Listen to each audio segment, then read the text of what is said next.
I'm in the middle of the city right now. Stargazing conditions are perfect.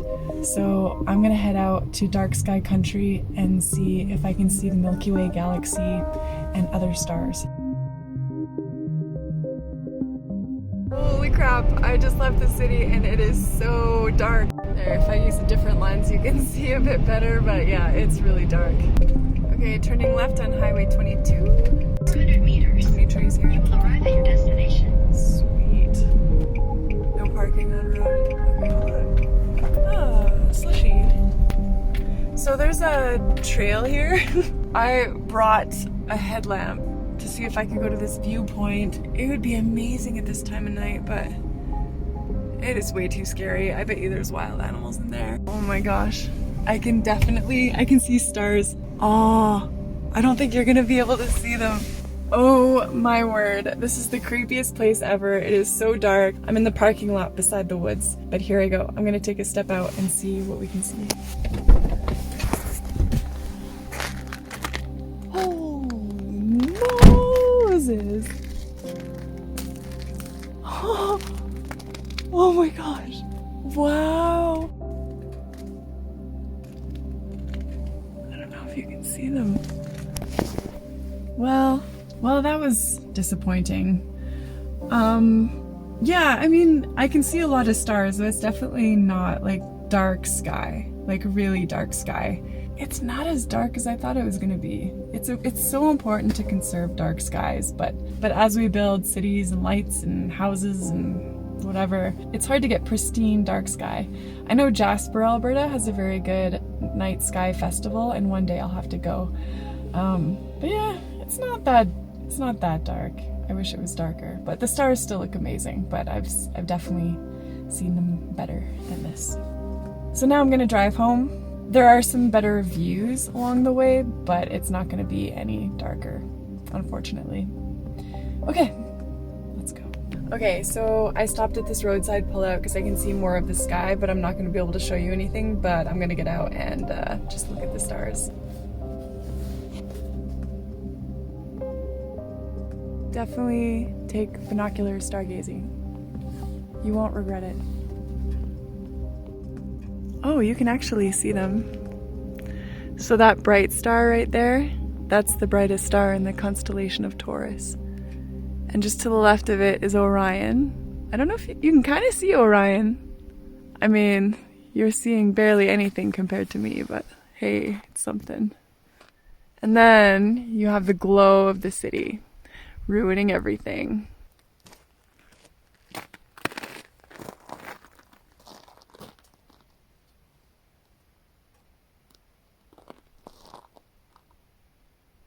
And it's awesome because when I look at that brightest star in the Taurus constellation, it looks as if it's closer in the binoculars. And I'm not sure if it actually is, but I'm curious to know.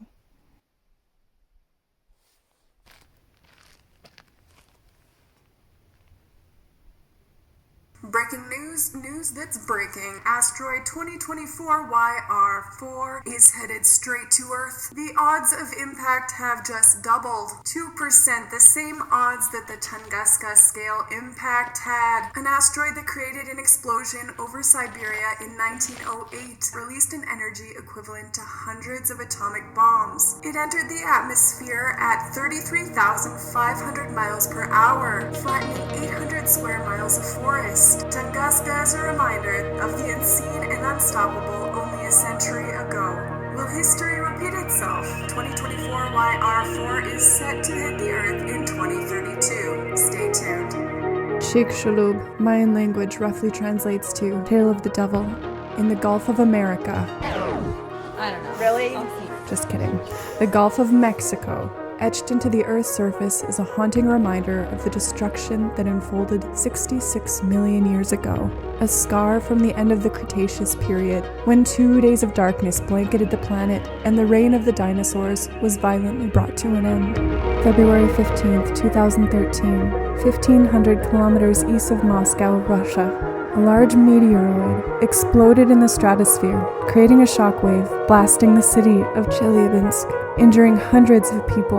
Chelyabinsk came from the direction of the sun and caught us by surprise. Asteroid 2023 BU passed very close to Earth on January 27, 2023, at a distance closer than some geostationary satellites. Asteroid 99942, Apophis, named after the Egyptian god of chaos and destruction, and nearly the size of the Empire State Building, with a close approach to Earth in 2029.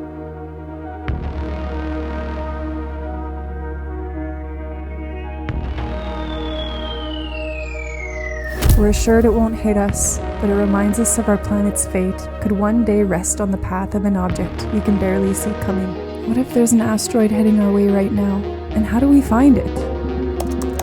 Asiago, DLR Asteroid Survey. Campo Imperatore, Near-Earth Object Survey. Catalina Sky Survey. China, NEO Survey. NEO Survey Telescope.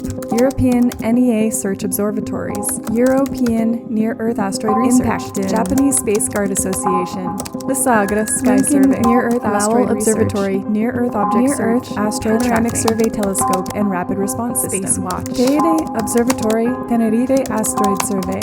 Let's not forget about the United States of America. The Wide Field Infrared Survey Explorer, the WISE Space Telescope, NASA. Everybody loves NASA. In December 2009, from the Vandenberg Air Force Base in California, a space telescope strapped to a rocket was flung into space. On January 14, 2010, the telescope started taking pictures, one by one, as it rotated in a circular 530-kilometer, sun-synchronous polar orbit. The goal was to survey the entire sky.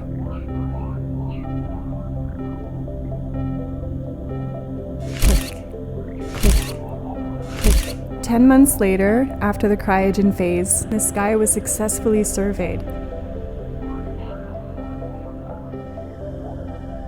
After the cryogen phase, the mission was repurposed and renamed to NEOWISE. The entire mission operated for about a decade and returned floods of data. Photo after photo after photo led to many valuable discoveries about our solar system, and it detected asteroids that we had never detected before. How did the WISE mission accomplish this? WISE was able to detect fainter objects because it took imagery within the infrared spectrum. First, let's dive into the infrared spectrum. Infrared is the thermal part of the infrared spectrum. It's the part of the spectrum that has the longest set of wavelengths compared to visible light. If you were to slap a number on it, it'd be this many micrometers to that many micrometers. So why search for asteroids in the infrared spectrum? Let's consider the thermal properties of asteroids. Asteroids are generally small, dark, distant, causing them to blend into the background of space, which can render them undetectable when looking at them with your eyes or a regular visible light telescope. Before telescopes like WISE, there had been a bias towards discovering the biggest and brightest objects because they're easier to see. Mainzer et al. 2011a. The smaller, dark objects remained undiscovered. So to overcome this challenge, you can use the thermal properties of asteroids to see them better, specifically using the concept of black body radiation. Asteroids have low albedos, which means they absorb most of the incident radiation that hits their surface, like radiation from the sun. After it absorbs these electromagnetic wavelengths, it re-emits heat in the infrared. Take this potato. I heat it by fire. Let's say the fire is the sun. The potato gets hot, so let's pretend it's absorbed nearly all the heat that the potato was exposed to. After we take it out of the fire, we can feel heat radiating off of it. The potato gets hot, so let's pretend it's absorbed nearly all the heat that the potato was exposed to. After we take it out of the fire, we can feel heat radiating off of it. If we were to look at this potato with night vision goggles, it would be glowing brighter than everything else, with the exception of the fire. It would be glowing brighter than everything else, with the exception of the fire, because it's emitting radiative wavelengths in the infrared spectrum. WISE detects the same type of radiation emitted by asteroids. It's equipped with infrared, charged coupled device arrays, CCD arrays, to see the glow of infrared radiation sensitive to an object's peak emitted wavelengths. how do we design our detectors to pick up radiation associated specifically with radiation given off by near-Earth asteroids? Let's talk about peak emitted wavelengths. An object's peak wavelength is directionally proportional to its temperature. This is called Wien's displacement law. Lambda max, in micrometers, is peak wavelength. T, in Kelvin, is absolute temperature. And B is Wien's displacement constant.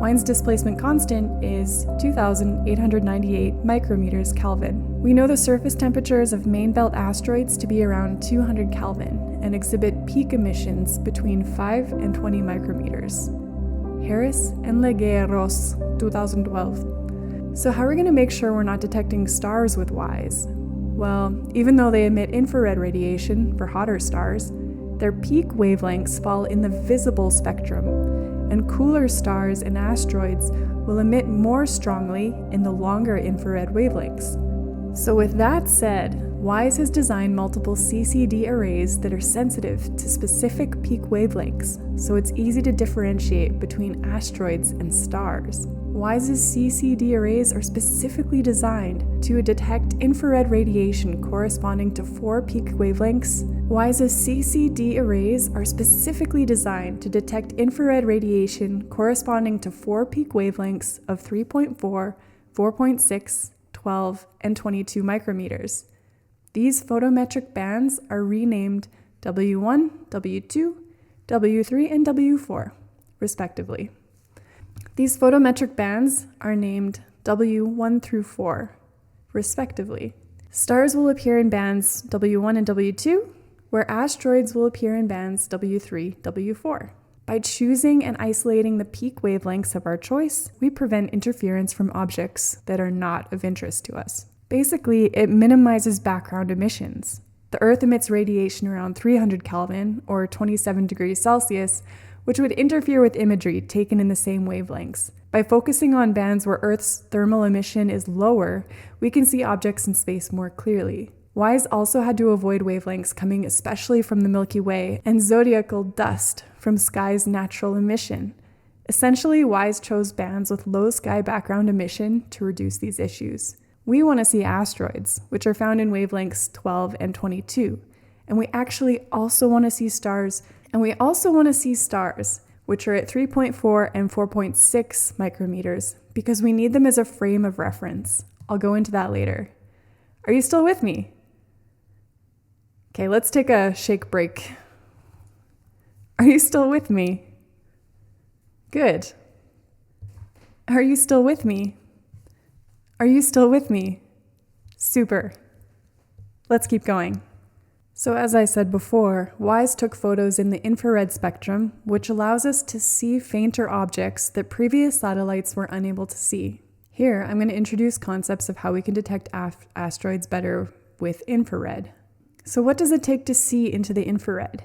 So WISE had a cryogenic cooling system, which made it very cold, to avoid thermal interference from the spacecraft. Cryogenic cooling was to avoid thermal interference from the spacecraft itself. Now let's talk about the CCDs, charged coupling devices. They convert photons into electrons, which can then give us a captured image.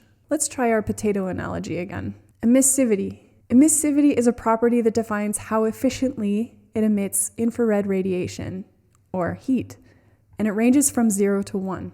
An object with an emissivity of 1 is a perfect emitter, and this is called a black body, which emits all the radiation it can at a given temperature. This would be an idealized object, not found in nature. But we can pretend that the emissivity of our potato is close to 1. But we can assume that an asteroid, which is very dark, since it's really dark, absorbs all the sun's radiation and emits most of that back out again. And that radiation that's emitting off the asteroid, that's what we're measuring with WISE. Real materials like metals have lower emissivity values. These objects emit less radiation compared to a perfect black body at the same temperature. This will have an emissivity less than 1, but greater than 0. So think of our tinfoiled potato. Our asteroids are going to be closer to the analogy of the potato with the black cloth on it. When it comes down to it, WISE measures infrared radiation by directly measuring wavelength of emitted radiation and intensity, or brightness. WISE measures infrared radiation by directly measuring wavelength and intensity. So to get a handle on intensity, it's basically the amount of radiation that an object is emitting at a specific wavelength or over a specific area. Intensity is a measure of how much energy is flowing through a surface or how bright the light is. So with the radiation emitting off the asteroid, you have a wavelength, which corresponds to a color temperature that will be within the infrared spectrum, a color temperature that will be associated with infrared light, but at a specific wave band. It will correspond to a specific wave band, and it will measure the intensity of that radiation coming off the asteroid. Again, our potato with the shiny metal surface might have low emissivity and therefore emit less radiation, the equivalent of lower intensity, compared to a matte surface, which is our black cloth covered potato, which has a higher emissivity and radiates more heat. So it's a higher intensity. Let's pretend our face is a CCD sensor and think about how different the sun hitting your face feels on a sunny day versus a cloudy day. It's a bit more intense on the sunny days. On cold days, you can only wish for that kind of intensity. In a CCD sensor, the more intense the sun is, the more energy per pixel translates into more electrons per pixel and creates a stronger signal to produce an image. This is what the WISE sensors are picking up. So we have successfully, through WISE, collected intensity and peak wavelength data. I haven't done this myself, but this information can be used to calculate temperature of an asteroid, which can tell us more about its surface properties, orbital path, rotation, etc. But right now, we want to use the pretty pictures that WISE sent back to Earth to find new asteroids that we've never seen before, utilizing the infrared spectrum. Okay, so this is a lot of data that WISE has provided us. We now have pictures of the entire sky. What do we do with these pictures? WISE took over 1.8 million exposures and were processed into over 2.7 million images. That's a lot of data. So we have to focus our research to specific and most effective sections of sky. If I want to discover more NEOs, I want to look in specific places of sky. Where do I focus my energy? Space coordinates. Why I searched for asteroids in the ecliptic galactic intersections. The ecliptic plane. This is where most planets and asteroids in our solar system orbit around the sun. The galactic plane. The Milky Way is a spiral galaxy, meaning it has a central bulge and arms that extend outward in a spiral shape. These arms and the disk of all the galaxy all lie in or near the galactic plane. These arms and the disk of the galaxy all lie in or near the galactic plane. If you were to look at the Milky Way from the side, you would see it as a thin, flat disk. The galactic plane is the plane of this disk. If you go outside on a dark, cloudless night, you can see this concentrated area of bright stars and nebulae, which are clouds of gas and dust. This is the Milky Way.